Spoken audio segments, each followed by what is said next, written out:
ಇದು ಕರ್ನಾಟಕವಾ ಅಥವಾ ಮುಸ್ಲಿಂ ರಾಷ್ಟ್ರನಾ? ಇಷ್ಟಕ್ಕೂ ಇಂಥದ್ದೊಂದು ಪ್ರಶ್ನೆ ಬರೋಕೆ ಕಾರಣ ಚಿಕ್ಕಮಗಳೂರು ನಗರದ ಪ್ರಮುಖ ರಸ್ತೆಯಲ್ಲಿ ಹಾರಾಡಿದ ಪ್ಯಾಲೆಸ್ಟೈನ್ ಬಾವುಟ. ಎಸ್, ಚಿಕ್ಕಮಗಳೂರಿನ ರಸ್ತೆ ಮೇಲೆ ಬೈಕ್ ಒಂದರಲ್ಲಿ ಕೆಲ ಮುಸ್ಲಿಂ ಹುಡುಗರು ಪ್ಯಾಲೆಸ್ಟೈನ್ ಬಾವುಟ ಹಿಡಿದು ಓಡಾಟ ನಡೆಸುತ್ತಿದ್ದಾರೆ. ನಿಜಕ್ಕೂ ಇದು ರಾಜ್ಯದ ಜನರು ಬೆಚ್ಚಿ ಬೀಳಿಸುವಂತ ಸುದ್ದಿ. ಅಲ್ಲೆಲ್ಲೋ ನಾಗಮಂಗಲದಲ್ಲಿ ನಡೆದ ಘಟನೆ ಇನ್ನೂ ಹಸಿಯಾಗಿಯೇ ಇದೆ. ಅದರ ಬೆನ್ನಲ್ಲೇ ಇದೀಗ ಮತ್ತೊಂದು ಘಟನೆ ನಡೆದು ಹೋಗಿದೆ. ರಾಜಾರೋಷವಾಗಿ ಹುಡುಗರ ತಂಡವೊಂದು ಪ್ಯಾಲೆಸ್ಟೈನ್ ಬಾವುಟ ಹಿಡಿದು ಹಾರಾಟ ನಡೆಸಿರೋದು ಜನರಲ್ಲಿ ಇದೀಗ ಭೀತಿಯನ್ನ ಹುಟ್ಟಿಸಿದೆ. ಸದ್ಯ ಆ ಹುಡುಗರು ಬೈಕ್ನಲ್ಲಿ ಪ್ಯಾಲೆಸ್ಟೈನ್ ಬಾವುಟ ಹಿಡಿದು ಓಡಾಟ ನಡೆಸಿರುವ ವಿಡಿಯೋ ಒಂದು ಸೋಷಿಯಲ್ ಮೀಡಿಯಾದಲ್ಲಿ ಸಖತ್ ವೈರಲ್ ಆಗ್ತಾ ಇದೆ.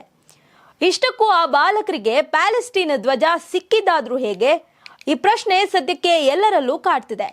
ಏನಾದ್ರೂ ಆ ಧ್ವಜ ನೀಡಿ ನಗರದೆಲ್ಲೆಡೆ ಓಡಾಟ ನಡೆಸಿ ಅಂತ ಯಾರಾದ್ರೂ ಸೂಚಿಸಿದ್ರಾ? ಅಂದಹಾಗೆ ಇಂದು ಎಲ್ಲೆಡೆ ಈದ್ ಮಿಲಾದ್ ಮೆರವಣಿಗೆಯಲ್ಲಿ ಪ್ಯಾಲೆಸ್ಟೈನ್ ಧ್ವಜ ಹಿಡಿದು ರಸ್ತೆಗಳಲ್ಲಿ ಪ್ರದರ್ಶನ ಮಾಡೋಕೆ ಪ್ಲಾನ್ ಏನಾದ್ರೂ ಮಾಡಲಾಗಿತ್ತಾ?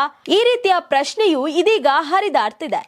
ಆದ್ರೆ ವಿದೇಶದ ಬಾವುಟ ಹಿಡಿದು ಓಡಾಡಿದ್ದಕ್ಕೆ ಈ ಬಾವುಟನ್ನ ಇವರಿಗೆ ಕೊಟ್ಟಿದ್ದಾದ್ರೂ ಯಾರು? ಏನು ಇದರ ಉದ್ದೇಶ? ಇವೆಲ್ಲದರ ಕುರಿತು ಪೊಲೀಸರು ಇದೀಗ ತನಿಖೆಯನ್ನ ಕೈಗೆತ್ತಿಕೊಂಡಿದ್ದಾರೆ. ಸದ್ಯ ಈ ಘಟನೆಗೆ ಸಂಬಂಧಿಸಿದಂತೆ ಚಿಕ್ಕಮಗಳೂರು ನಗರ ಠಾಣೆಯ ಪೊಲೀಸರು 4 ಅಪ್ರಾಪ್ತರನ್ನ ವಶಕ್ಕೆ ಪಡೆದು ವಿಚಾರಣೆಯನ್ನ ನಡೆಸುತ್ತಿದ್ದಾರೆ. ಪ್ಯಾಲೆಸ್ಟೈನ್ ಧ್ವಜ ಸಿಕ್ಕಿದಾದ್ರೂ ಹೇಗೆ?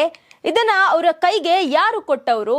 ರೌಂಡ್ಸ್ ಹೊಡೆದಿದ್ದೇಕೆ ಎಂಬಿತ್ಯಾದಿ ಪ್ರಶ್ನೆಗಳ ಮೇಲೆ ತನಿಖೆಯನ್ನ ಮುಂದುವರಿಸುತ್ತಿದ್ದಾರೆ.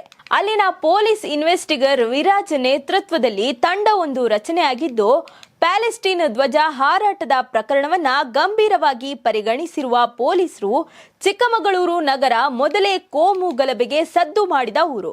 ಹೀಗಾಗಿ ಅಲ್ಲಿ ಗಲಭೆ ಏನಾದ್ರೂ ಮಾಡ್ಲಿಕ್ಕೆ ಸಂಚನ್ನ ನಡೆಸಲಾಗಿತ್ತಾ?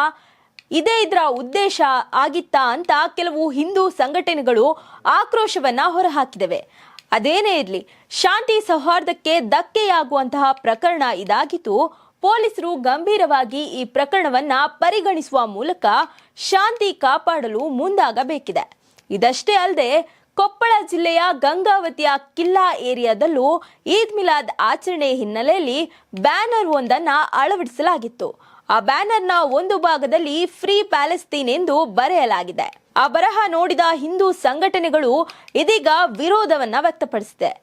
ಅಲ್ಲದೆ ಪೊಲೀಸರಿಗೆ ಮಾಹಿತಿ ಕೂಡ ನೀಡಿದೆ. ತಕ್ಷಣ ಇದರಿಂದ ಎಚ್ಚೆತ್ತ ಅಧಿಕಾರಿಗಳು ಫ್ರೀ ಪ್ಯಾಲೆಸ್ಟೈನ್ ಬರಹಕ್ಕೆ ಬಿಳಿ ಬಣ್ಣ ಬಳಿದಿದ್ದಾರೆ. ಸದ್ಯ ಇದೀಗ ಬ್ಯಾನರ್ ಬದಲಾಯಿಸಿ ಹೊಸ ಬ್ಯಾನರ್ ಹಾಕಿಸಲಾಗಿದೆ.